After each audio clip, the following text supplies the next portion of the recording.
नमस्कार मित्रांनो, गोल्डन स्टोरीजमध्ये आपलं स्वागत आहे. गोल्डन स्टोरीजमध्ये आजची स्टोरी आहे क्रंदन. चला तर स्टोरीला सुरुवात करूया. पियुषने दोन्ही बॅगा विमानात चेक इन करून स्वतः आपल्या नवविवाहित पत्नीला हात धरून आणून सीटवर बसवलं. हनीमूनवर सगळंच कसं छान छान असतं ना. नवरा आपल्या बायकोची पर्सही स्वतःच सांभाळतो.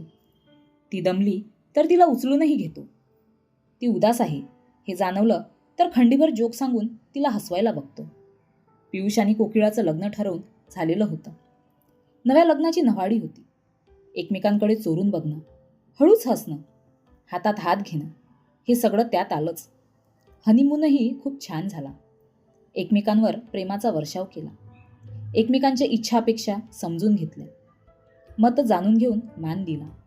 कुटुंबियांची माहिती घेतली आणि छान संसार करण्याची वचनही घेतली.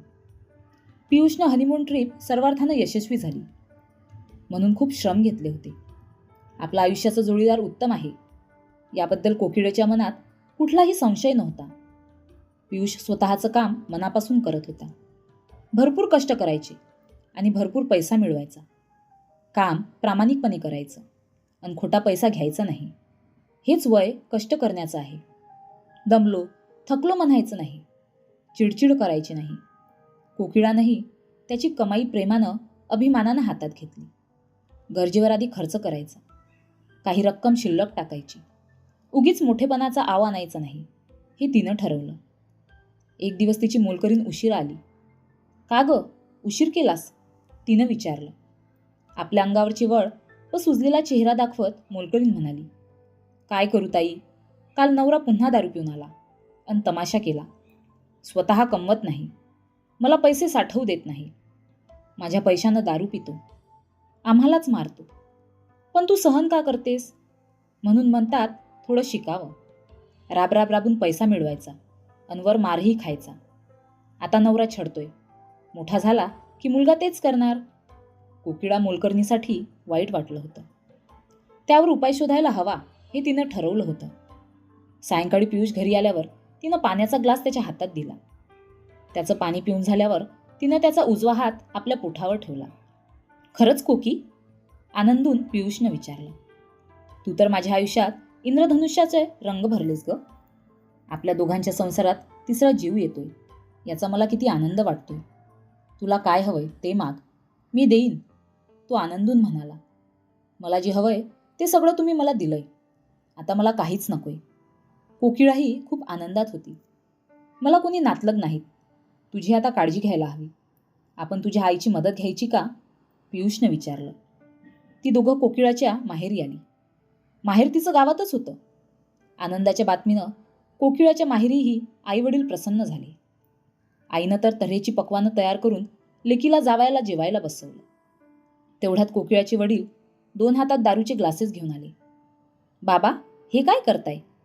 कोकिळेला राग आला, आश्चर्यही वाटलं. बाबांचं वागणं तिला आवडलं नाही. पियुषनं म्हटलं, असू दे ग, त्यांना सुद्धा आजोबा होणार असल्याचा खूप आनंद झालाय.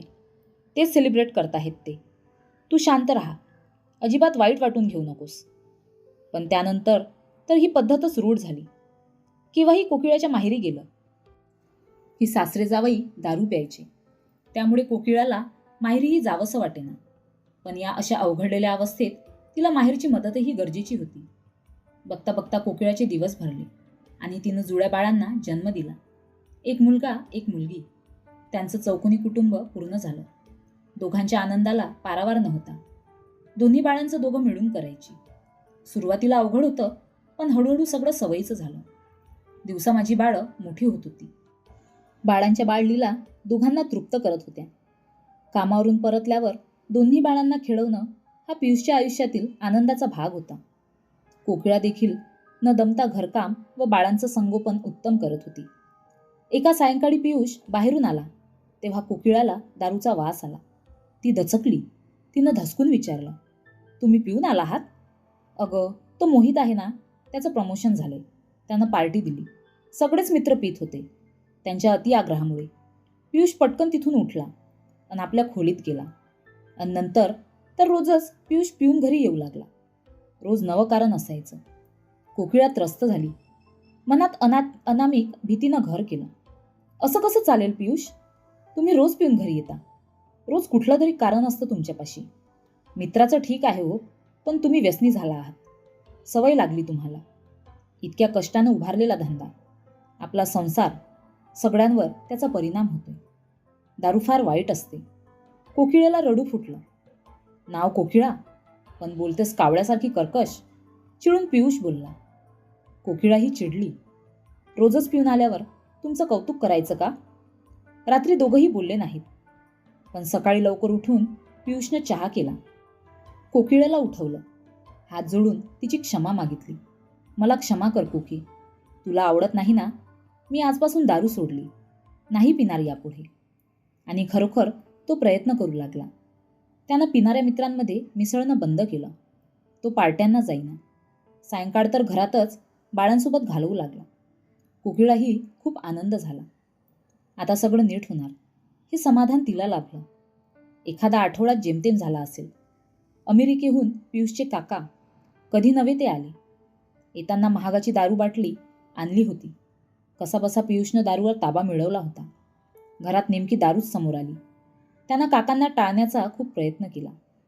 काका, मी हल्ली दारू सोडली आहे. मला जरा जास्त त्रास व्हायला लागला होता. पियुषनं काकांना सांगण्याचा प्रयत्न केला. पण काकाही आठमोडे अन अमेरिकेत राहिल्यामुळे स्वतःला जरा मोठे समजणारे. त्यांनी उलट पियुषलाच दटावलं. कुठली तरी स्वस्त दारू पित असशील म्हणून झाला त्रास.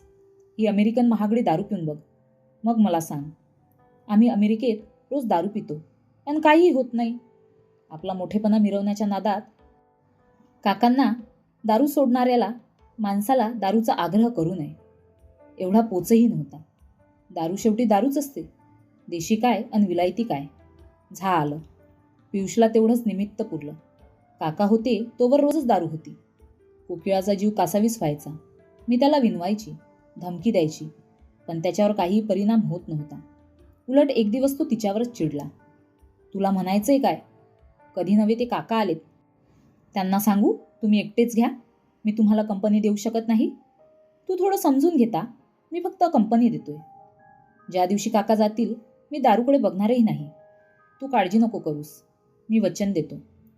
काकांचा मुद्दाम एकदाचा हल्ला, पण पियुषची सवय गेली नाही. तो रोज पिऊनच घरी यायचा. एकदा कोकिळानं रात्री दार उघडलं नाही. तुम्ही आपलं वचन विसरताय, पण मी नाही विसरत.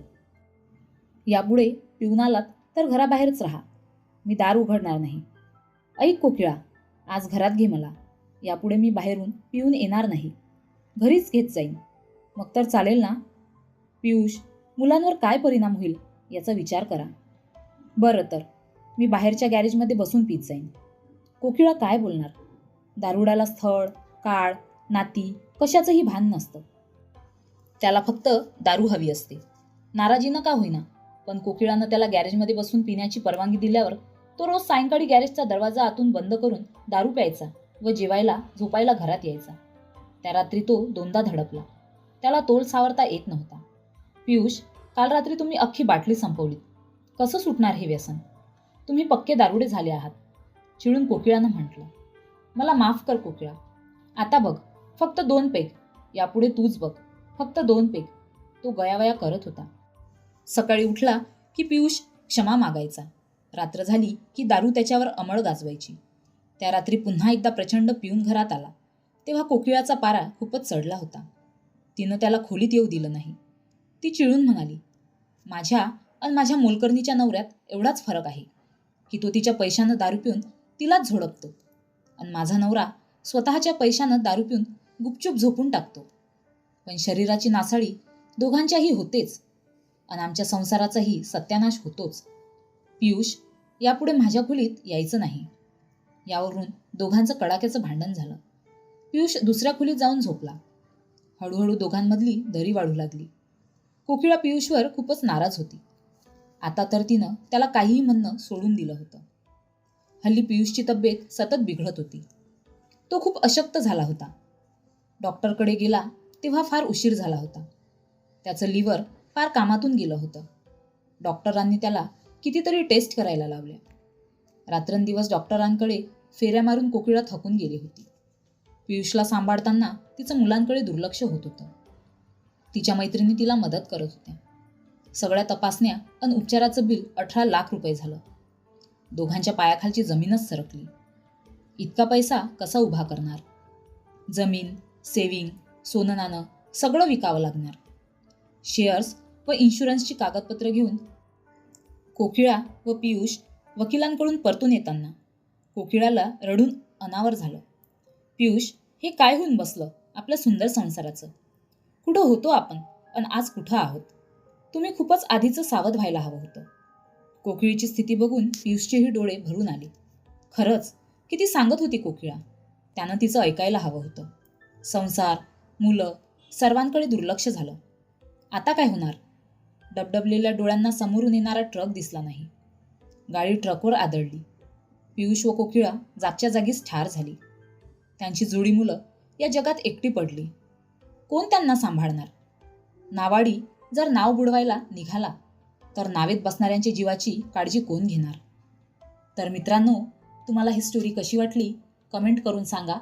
अशाच नवनवीन स्टोरीसाठी व्हिडिओला लाईक करा, शेअर करा आणि चॅनलला नक्की सबस्क्राईब करा. धन्यवाद.